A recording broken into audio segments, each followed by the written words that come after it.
Kung ikaw ay isang lalaki na lampas 60 na at sinabihan na kumain lang ng mas maraming gulay para sa mas mabuting kalusugan, kailangan mong huminto sandali at makinig. Dahil may isang gulay sa loob ng iyong refrigerator ngayon na maaring dahilan kung bakit unti-unting humihina ang iyong erections. Lumalaki ang iyong prostate at unti-unting nawawala ang iyong enerhiya. Hindi ito dahil tumatanda ka na. Ito ay dahil kumakain ka ng mga bagay na sinabi ng mundo na healthy, nang hindi mo napapansin na dahan-dahan itong inuubos ang iyong pagkalalaki. Ako si Dr. Moit Cara, isang board-certified urologist at espesyalista sa kalusugan ng kalalakihan na may higit 30 taong karanasan sa pagtulong sa mga lalaking nasa kanilang 60s, 70s at 80s na maibalik ang kanilang sigla at performance sa natural na paraan. At paulit-ulit kong nakita na ang pinakamakapangyarihang gamot ay hindi nasa tableta, nasa plato mo ito. Paano kung sabihin ko sa'yo na may ilang gulay, oo, mga gulay, na puno ng mga nakatagong compound na nagpapataas ng estrogen, nagpapakipot ng mga ugat, at nagpapalala ng pamamaga sa prostate. At mas masahol pa, karamihan sa mga ito ay tinatawag pang heart healthy ng mga eksperto na may mabuting intensyon. Iyan ang kabalintunaan. Ang mismo mga pagkaing inaakalang makakatulong ay maaring siyang pinakamatinding nakakasama sa'yo. Sa video na ito, ibubunyag ko ang 4 na gulay na kailangan mong iwasan agad kung mahalaga sa'yo ang maayos na sirkulasyon ng dugo, testosterone at performance. At 4 na makapangyarihang gulay na kayang gawin ang kabaligtaran. Maibabalik ang daloy ng dugo mo, mapapalakas ang iyong kumpiyansa at masuportahan ang iyong prostate, simula pa lang sa loob ng ilang araw. At manatili ka hanggang sa dulo, dahil ibubunyag ko ang isang berdeng gulay na nagpapataas ng estrogen sa mga lalaking lampas 60 ng mahigit 30%. At karamihan sa mga doktor ay hindi ka binabalaan tungkol dito. Kapag nalaman mo ang katotohanan, hindi mo na muling titingnan ang mga gulay sa parehong paraan.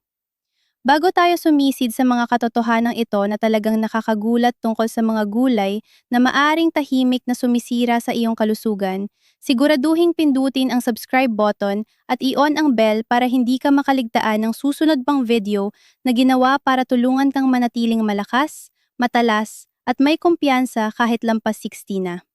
At kung nakatulong sa iyo ang impormasyong ito, mag-type ng 1 sa comments. Kung hindi, mag-type ng 0 para mas mapaganda ko pa ang mga susunod na video para sa'yo. Sige, simulan na natin. Magsimula tayo sa katotohanang bihirang sabihin sa karamihan ng kalalakihan. Ito ang 4 na gulay na kailangan mong iwasan kapag lampas 60 ka na. Dahil kahit mukhang healthy sila sa panlabas, maaari nilang tahimik na pahinain ang iyong sirkulasyon, pataasin ang estrogen, palalain ang pamamaga ng prostate, at ubusin ang iyong sigla. Lalo na sa panahong pinakakailangan mo ito. Tingnan natin ng mas malapitan kung ano ang mga ito at kung bakit maaring mas nakakasama pa sila kaysa nakakatulong. Una, soybeans, edamame, tofu, soy milk. Hayaan mong ikwento ko sa iyo ang isang lalaking minsan kong ginamot. Ang pangalan niya ay Robert, 68 taong gulang, retiradong school principal, matalas ang isip, may mapagmahal na asawa pero may kulang. Pumasok siya sa aking opisina na halatang frustrado at tahimik na nahihiya. "Doc," sabi niya, "ayos naman ang lahat, pero parang hindi na ako yung dati. Pagod ako, mababa ang energy ko, at yung sigla sa kwarto, parang nawala na." Nagsagawa kami ng mga pagsusuri. Walang malaking problema ang lumabas. Maayos ang puso niya. Medyo mataas ang kolesterol, pero may isang bagay na nakakuha ng atensyon ko. Ang estrogen levels niya ay mas mataas kaysa sa normal para sa kanyang edad. Doon ko siya tinanong tungkol sa kanyang diet. Ipinagmamalaki niyang sinabi na ilang taon na siyang lumipat sa tofu, soy milk at edamame. "Akala ko healthy sa puso," sabi niya, at doon nag-click ang lahat. Ang soybeans, kahit pinupuri ng maraming eksperto sa kalusugan, ay puno ng phytoestrogens, mga plant compounds na ginagaya ang epekto ng estrogen sa katawan ng lalaki. Maaring hindi ito mukhang malaking bagay sa unang tingin, pero para sa lalaking lampas 60, napakahalaga nito. Sa yugtong ito ng buhay, unti-unti nang bumababa ang natural mong testosterone. Kapag nagdagdag ka pa ng mga estrogen-like compounds sa iyong diet, lalo na mula sa soy, lalo mo pang itinutulak ang balanse sa maling direksyon. Ano ang ibig sabihin nito sa totoong buhay? Mas mababang libido, mas mabagal na recovery, mas malambot at mas madaling mapagod na katawan. At para sa maraming lalaki, oo, tulad ni Robert, ang erections ay nagiging hindi consistent, mas mahina o tuluyang nawawala. Mas marami na akong nakitang ganitong kaso kaysa mabilang ko. Ang problema ay hindi lang ang soy mismo, kundi kung gaano kadalas itong nakakalusot sa iyong diet nang hindi mo namamalayan. Nasa protein bars, salad dressings, packaged snacks, at mga plant-based meat substitutes. Gustong-gusto ng food industry ang soy dahil mura ito, versatile, at madaling lagyan ng label na healthy. Pero ang katawan mo, lalo ng iyong male hormones, alam ang totoo. At hindi lang testosterone ang usapan dito. May mga pag-aaral din na nag-uugnay sa soy sa pagtaas ng inflammation at kahit sa disruption ng thyroid sa mga matatanda. Kapag pinagsama mo ito sa mga pagbabago sa sirkulasyon at nerve sensitivity na dulot ng pagtanda, nagkakaroon ta ng perpektong kondisyon para sa paghina ng intimacy at kumpiyansa. Nagulat si Robert nang ipinaliwanag ko ito sa kanya, pero handa siyang sumubok ng pagbabago. Tinanggal namin ang soy sa kanyang diet. Sa loob lang ng ilang linggo, bumalik siya na mas may enerhiya. Pagkalipas ng isang buwan, nakatanggap pa ako ng sulat mula sa kanyang asawa. Sulat kamay, puno ng pasasalamat. Nakasulat doon, ibinalik mo sa akin ang asawa ko. Ngayon, sinasabi ko ba na laso ng soy? Hindi. Pero para sa mga lalaking lampas 60, lalo na yaong nakakaranas ng pagkapagod, problema sa erection, o mga issue sa prostate, mas mabuting iwasan na ito sa kanilang plato. May mas mabubuting paraan para palakasin ang iyong katawan nang hindi isinasakripisyo ang iyong pagkalalaki. At habang pinag-uusapan natin ang mga pagkaing mukhang healthy pero may nakatagong masamang epekto, hintayin mong marinig ang tungkol sa isang gulay na karaniwang ginagamit para suportahan ang blood pressure. Pero kapag na-process, maaari nitong palihim na pinatitigas ang iyong mga ugat at binabawasan ang daloy ng dugo sa mga bahaging pinakakailangan mo. Hindi ka maniniwala kung gaano ito kakaraniwan. Tingnan natin ang mas malapitan. Ikalawa, pickled o canned beets. Hindi pa matagal ang nakalipas, isang pasyente ko na si Harold, 72 taong gulang, ang pumasok sa aking opisina na may halong pagtatakas sa kanyang muka. Sinabi niya, "Doc, ginagawa ko naman ang lahat ng tama. Kumakain ako ng beets halos araw-araw. Nabasa ko na maganda ito para sa blood flow, kaya sinasama ko ito sa hapunan. Pero pakiramdam ko malamig pa rin ang mga binti ko at sa totoo lang, hindi rin gumaganda ang sitwasyon doon sa ibaba." Ang bahaging doon sa ibaba ay sinabi niya ng pabulong, katulad ng paraan ng maraming matatandang lalaki kapag unti-unti nang nawawala ang kanilang kumpiyansa. Nugumiti ako, tumanggo, at nagtanong ng isang simpleng tanong. "Harold, fresh mo ba itong kinakain o galing sa lata?" Sandali siyang tumigil. "Delata," sagot niya. "Minsan pickled din, mas madali kasi." At doon lumabas ang tunay na problema. Ang beets sa natural na anyo nito ay isa sa pinakamakapangyarihang gulay para sa sirkulasyon. Puno ito ng nitrates na kinoconvert ng katawan sa nitric oxide, isang molecule na nagpapaluwag ng mga ugat at nagpapahusay ng daloy ng dugo. Napakahalaga nito para sa malalakas na binti, malinaw na pag-iisip, at oo, maayos at maaasahang erections. Pero ito ang problema. Kapag ang beets ay nakalata o pickled, nawawala ang magic nito. Ang mataas na init na ginagamit sa canning, kasama ng matagal na imbakan, ay sumisira sa malaking bahagi ng mga kapaki-pakinabang na nitrates. At ang proseso ng pagbabad sa pickling, pinupuno ito ng sodium at suka na siyang nagpapakipot ng mga ugat at bumabaligtad sa benepisyong inaasahan mo. Sa madaling salita, iniisip ni Harold na pinapalakas niya ang kanyang blood flow. Pero sa realidad, tahimik niyang pinatitigas ang kanyang mga ugat, lalo na ang maliliit at sensitibong ugat na nagsusuplay ng dugo sa pelvic area. Hindi niya namamalayan, kinokontra niya ang sarili niyang layunin. Matapos naming suriin ng mas mabuti ang kanyang diet, nakita ko na halos doble ang sodium intake niya kumpara sa rekomendado araw-araw. Karamihan nito ay galing sa mga healthy pickled vegetables. At ang ganitong level ng asin, Hindi lang ito nagpapataas ng blood pressure.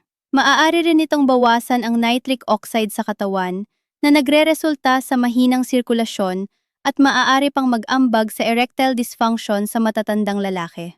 Pinalitan namin ang canned beets ng fresh roasted beets, nilagyan lang ng kaunting olive oil at kaunting sea salt. Walang komplikado. Sa loob ng 2 linggo, naramdaman ni Harold na mas mainit ang kanyang mga kamay at paa. Sa loob ng 1 buwan, mas nagkaroon siya ng enerhiya para sa kanyang morning walks. At di nagtagal, bumalik ang kumpiyansa niya sa kwarto, nang hindi nangangailangan ng reseta. Ito ang lagi kong sinasabi sa bawat pasyente ko ngayon. Hindi lahat ng gulay ay pare-pareho. Binabago ng proseso ang lahat. Ang nagsisimula bilang gamot ay maaaring maging lason kapag nasa maling anyo. Kaya sa susunod na aabot ka sa lata o garapon, tanungin mo ang sarili mo. Nakakatulong ba ito sa aking mga ugat o tahimik nitong isinasara ang mga ito? Ngayon naman, lumipat tayo sa isang gulay na pinaniniwalaan ng marami na regalo ng kalikasan. Isang paborito sa Mediterranean diet, kilala sa lasa at texture nito. Pero para sa matatandang lalaki, lalo na sa mga may problema sa kasukasuan o nerve sensitivity, maaari itong maging nakatagong pinagmumula ng inflammation na nakakaapekto hindi lang sa iyong tuhod. Samahan mo ako dito. Maraming nagugulat sa bahaging ito. Ikatlo, nightshade vegetables, lalo na ang eggplant. Hindi ko makakalimutan ng hapon na nakaupo ako kasama si Frank, isang 75 taong gulang na retiradong kontraktor na may mga kamay na tila balat na sa tiga sa dami ng pinagdaanan at pusong kasing laki ng Texas. Pumunta siya para sa routine labs, pero mabilis na naging personal ang usapan. "Doc," sabi niya, "sakit na sakit ang tuhod ko, masakit ang likod ko, at sa totoo lang, wala na akong maramdaman doon sa ibaba. Hindi sakit, kundi parang wala lang, parang namatay ang ilaw." Gumawa kami ng mga pagsusuri, walang nakakaalarma. Pero may kakaiba sa kwento ni Frank na hindi ako mapakali. Aktibo naman siya, araw-araw naglalakad. Kumakain ng akala niya ay healthy diet. Grilled vegetables, makukulay ang pagkain sa plato, katulad ng sinasabi sa TV. Pagkatapos, hiniling ko sa kanya na ilarawan ang kanyang mga pagkain. At may isang salitang tumatak, eggplant. Halos gabi-gabi ko itong kinakain. Niluluto ito ng asawa ko kasama ng kamatis at keso, Mediterranean style. Ganito kasi yon. Ang eggplant, kahit mukhang high-end na health food, ay kabilang sa nightshade family. Isang grupo ng mga gulay na kinabibilangan ng kamates, peppers at puting patatas. Ngayon, ang kamates kapag tama ang dami ay maaring makatulong.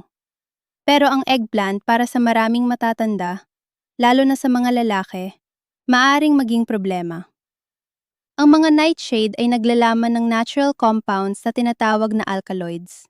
At sa ilang tao, ang mga compounds na ito ay maaring mag-trigger ng mababang antas ng pamamaga sa kasukasuan at mga nerve.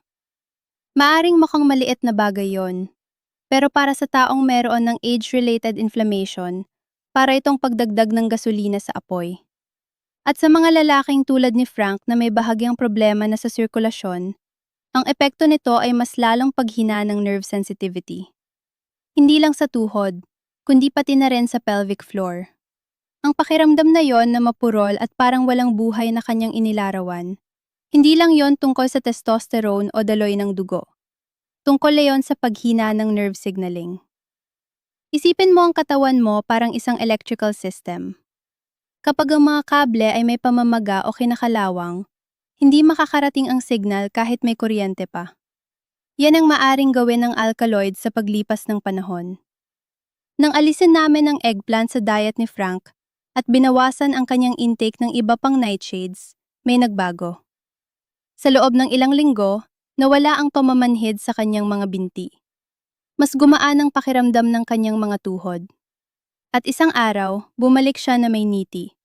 Lumapit ng kaunti at pabulong na nagsabi, "Doc, bumabalik na. May nararamdaman na ulit ako." Ang mga ganitong sandali ang dahilan kung bakit ko ginagawa ang trabahong ito. Tingnan mo, hindi ko sinasabing dapat katakutan ng bawat lalaking lampas, 60 ang bawat kamates o paminta. Pero kung napapansin mo ang paninigas, discomfort sa pelvic area, o pamamanhid, lalo na kung may kasamang problema sa intimacy, mahalagang suriin mo ang relasyon mo sa nightshades. Dahil ang inflammation ay hindi laging nakikita bilang pamamaga. Minsan, lumalabas ito bilang katahimikan, bilang pagkawala ng koneksyon. At pagdating sa mga nawawalang koneksyon, may isa pang gulay sa listahan natin na naluloko kahit ang pinakamahusay kumain ng healthy. Isa ito sa mga madalas purihin bilang mabuti, lalo na para sa pag-iwas sa cancer. Pero kapag sobra ang pagkakaluto o na microwave, nawawala ang mga benepisyo nito at nagsisimula pang magdulot ng kabaligtaran. Sa katunayan, kung matagal mo nang iniisip kung bakit ang iyong clean eating routine ay hindi na ibabalik ang iyong lakas, maaring ito ang tahimik na dahilan. Suriin natin ito. Ikaapat, overcooked broccoli o microwave cruciferous vegetables. Isang lalaking nagangalang Walter ang gumisita sa akin kamakailan. Siya ay 69 taong gulang, biyudo, isang mapagmalaking lolo, at isang lalaking sinusunod ang health advice ng eksakto. Sinabi niya sa akin, "Araw-araw akong nag-steam ng broccoli, Doc. Mataporang ginagawa. Narinig ko na maganda ito para sa prostate at nakakatulong sa digestion." Tumawa siya habang sinasabi yon. Pero sa likod ng biro, naramdaman ko ang kanyang pag-aalala. Lumapit siya at ibinaba ang boses niya, at inamin na hindi na tulad ng dati ang kanyang enerhiya. Mas nakakaalarma pa, napansin niyang mas madalas siyang umihi sa gabi. Humihina ang kanyang performance sa kwarto, at may parang mental fog na dahan-dahang pumapasok. "Ginagawa ko naman ang lahat ng tama," sabi niya. "Bakit parang unti-unti ang nawawala?" Doon ko siya tinanong kung paano niya eksaktong inihahanda ang kanyang mga gulay. "Well," sabi niya ng may pagmamalaki, "niluluto ko ng husto ang broccoli. Minsan mina-microwave ko pa kapag nagmamadali." Ang huling pangungusap na yon ang talagang tumama, dahil ito ang katotohanan. Ang broccoli ay isa sa pinakamakapangyarihang gulay para sa mga lalaking lampas 60, lalo na pagdating sa pag-detox ng estrogen at pagprotekta sa prostate. Pero gumagana lang ito kung tama ang paghahanda. Ang broccoli kasama ng iba pang cruciferous vegetables tulad ng Brussels sprouts at cauliflower ay naglalaman ng compound na tinatawag na sulforaphane. Isa itong game changer. Tinutulungan nito ang iyong atay na magproseso ng toxins, binabawasan ang inflammation sa katawan, at higit sa lahat para sa matatandang lalaki, pinapababa nito ang sobrang estrogen at sinusuportahan ang healthy na balanse ng testosterone. Pero may kapalit ito. Ang sulforaphane ay napakasensitibo sa init. Sa sandaling maluto mo ng sobra ang broccoli o mas malala, i-microwave mo ito, nasisira ang karamihan sa compound na ito. Ang natitira ay isang malambot at halos walang buhay na gulay na nagbibigay ng fiber, oo, pero wala na ang lakas na kailangan ng tumatandang katawan mo. Hindi na mamalaya ni Walter na inaalis niya ang mismong nutrient na kailangan ng kanyang katawan. Kumakain siya ng pagkain na dapat sana'y nagpoprotekta sa kanyang pagkalalaki. Pero dahil sa paraan ng pagluto, naging pabigat lamang ito. Nang gumawa kami ng simpleng pagbabago, light steaming ng broccoli sa loob nang hindi hihigit sa 3 minuto, o pagkain ito ng hilaw sa salad na may olive oil at lemon, nagsimula siyang makapansin ng maliliit na pagbabago. Mas luminaw ang kanyang isip. Bumagal ang kanyang pag-ihi sa gabi. At unti-unting bumalik ang kanyang enerhiya. Maliit na pagbabago lang ito. Pero para sa mga lalaking lampas 60, mahalaga ang maliliit na bagay.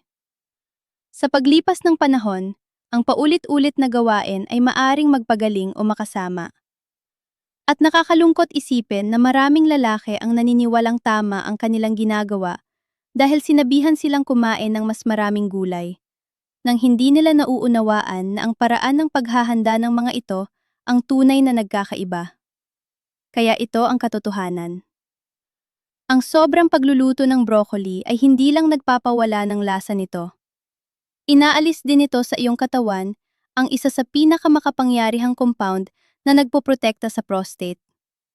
At ang pagmi-microwave nito, para mo na ring binuhusan ng tubig ang apoy na desperado mong kailangan. Ngayon na alam mo na kung aling mga gulay ang dapat iwasan o ihanda ng tama, pag-usapan naman natin ang mga gulay na tunay na makapagpapalakas sa iyong pagkalalaki.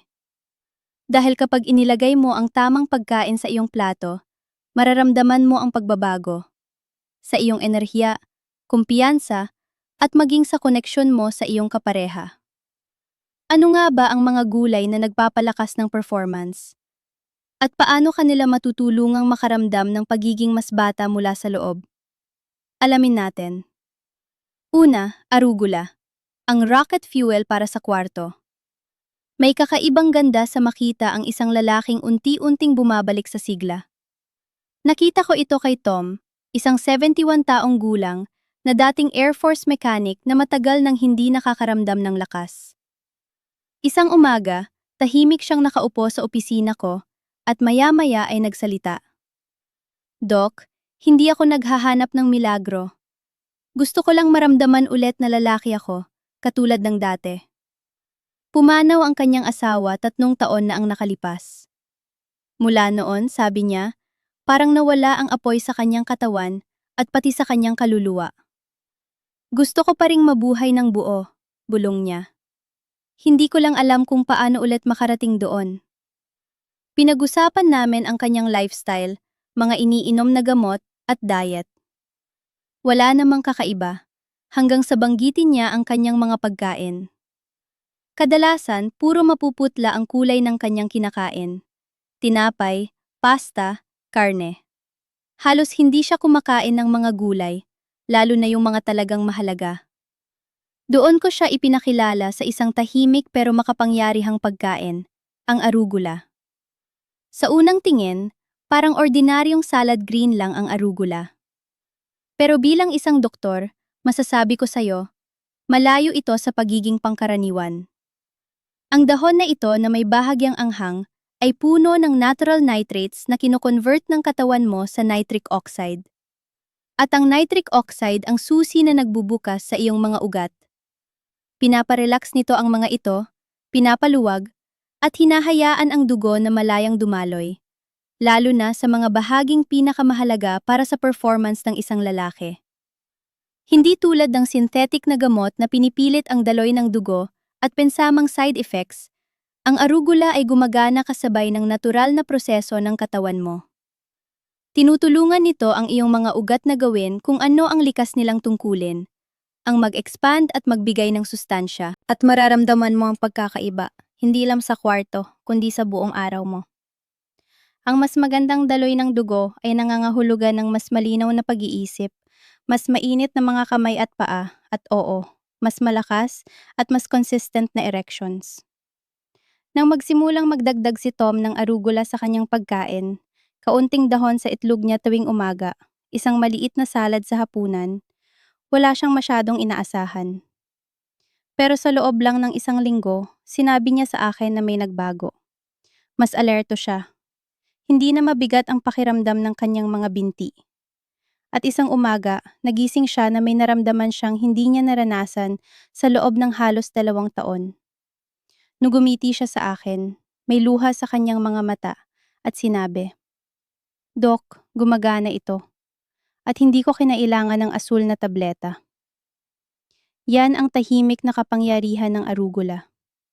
Hindi ito flashy. Hindi ito agresibong minamarket para sa mga lalaking lampas 60. Pero gumagana ito sa parang ibinabalik ang dignidad at lakas ng katawan. At hindi lang ito tungkol sa dahon. Ito rin ay tungkol sa mensahe nito, na ang tunay na paggaling ay hindi laging nanggagaling sa botika.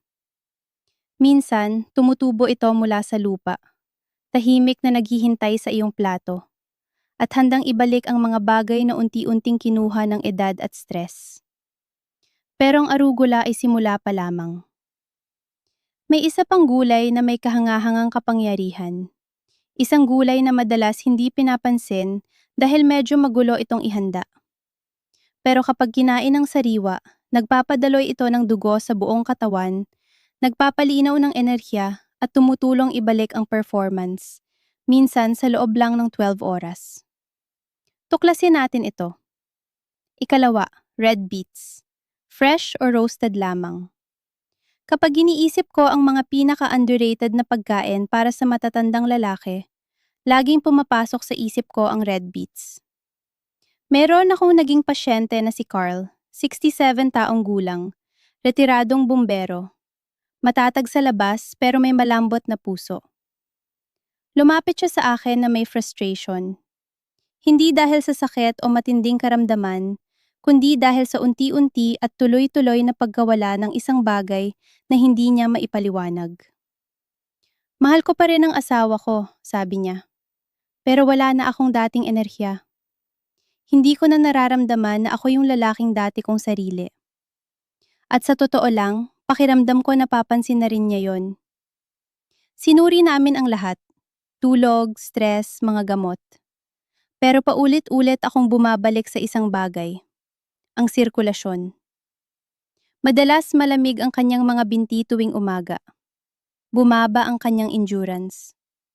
Nagsimula na rin siyang umiwas sa intimacy dahil sa tahimik na hiya. Ang hindi nauunawaan ng karamihan sa mga lalaki ay dito. Kadalasang nagsisimula ang mga pagbabagong ito sa daloy ng dugo. At kapag humina yon, sunod-sunod nang naaapektuhan ng iba. Doon ko sinabi kay Carl ang tungkol sa red beets. Sariwa. Inihurnong mabuti. Likas ang lasa. Hindi ito kaakit-akit tingnan. Nag-iiwan ito ng mansa sa mga daliri. May matapang na lasa.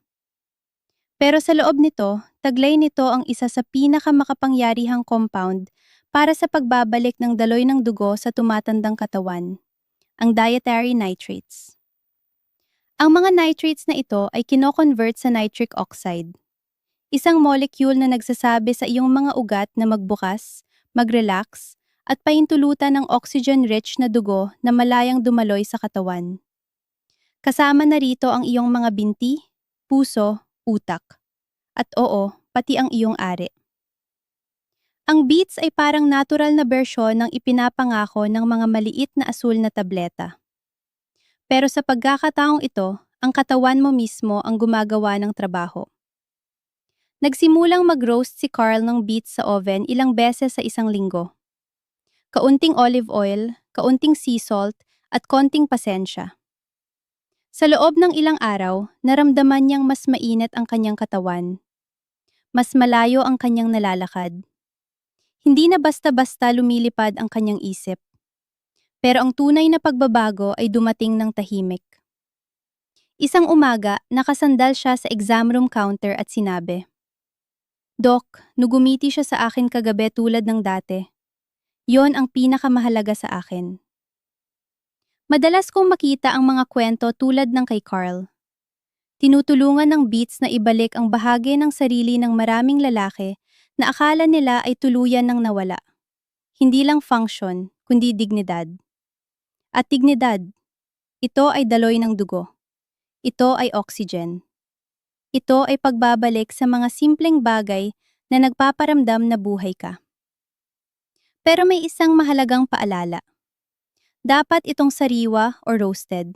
Hindi pickled, hindi delata. Kapag nababad ito sa brine o naproseso sa pabrika, nawawala ang nitrates, at ang natitira ay maaring mas makasama pa kaysa makabuti. Kaya lagi kong sinasabi, ang tunay na paggaling ay nagsisimula sa totoong pagkain na inihada ng may tunay na pag-aalaga.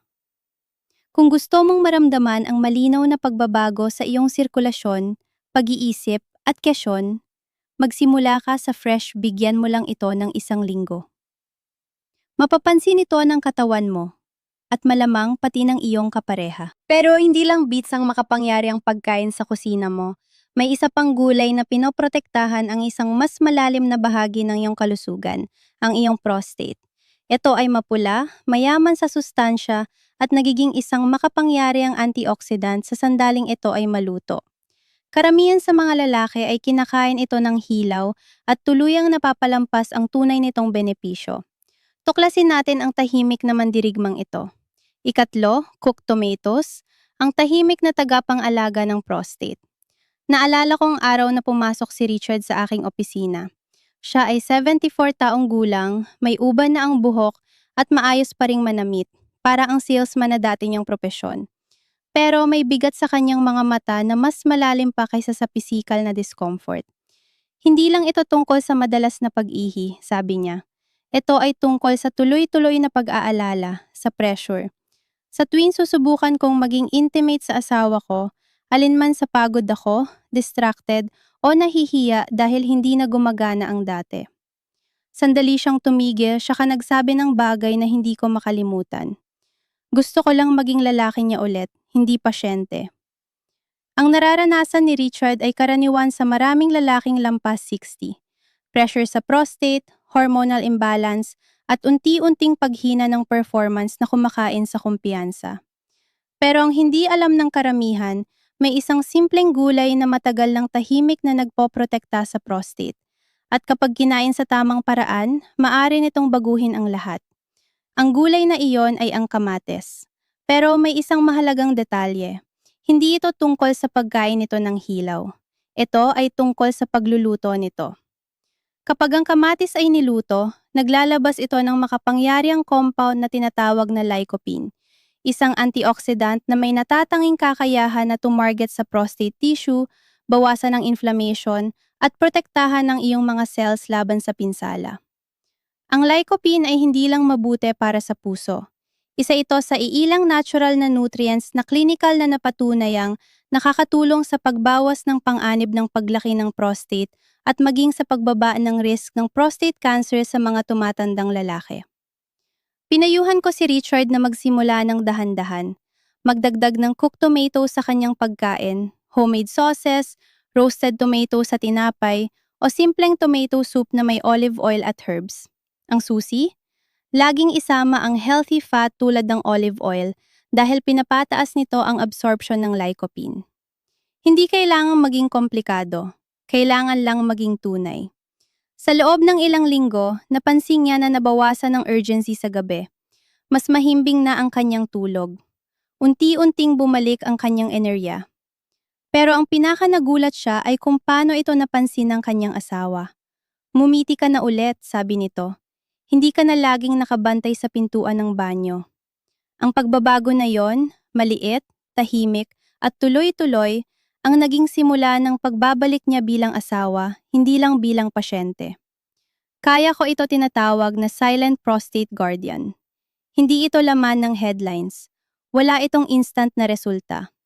Pero araw-araw, sinusuportahan nito ang katawan ng lalaki sa paraang pinakakailangan, sa pamamagitan ng pagbawas ng inflammation at oxidative stress na unti-unting kumukuha ng iyong lakas.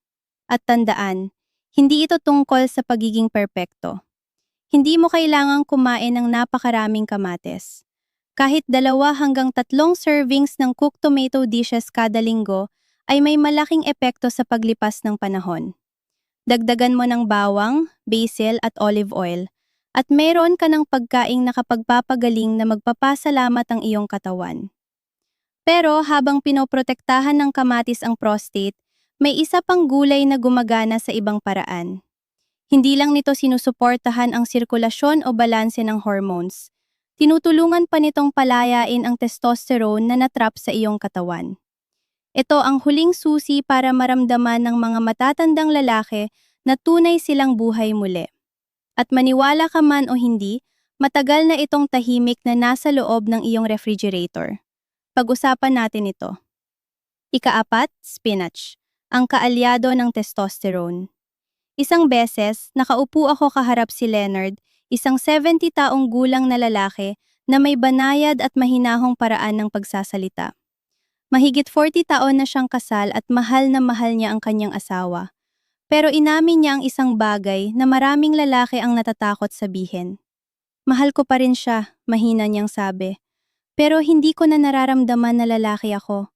Wala na akong lakas, hindi sa katawan, hindi sa isip, hindi sa pagnanais. Parang kumupas na ako. Hindi naman may sakit si Leonard.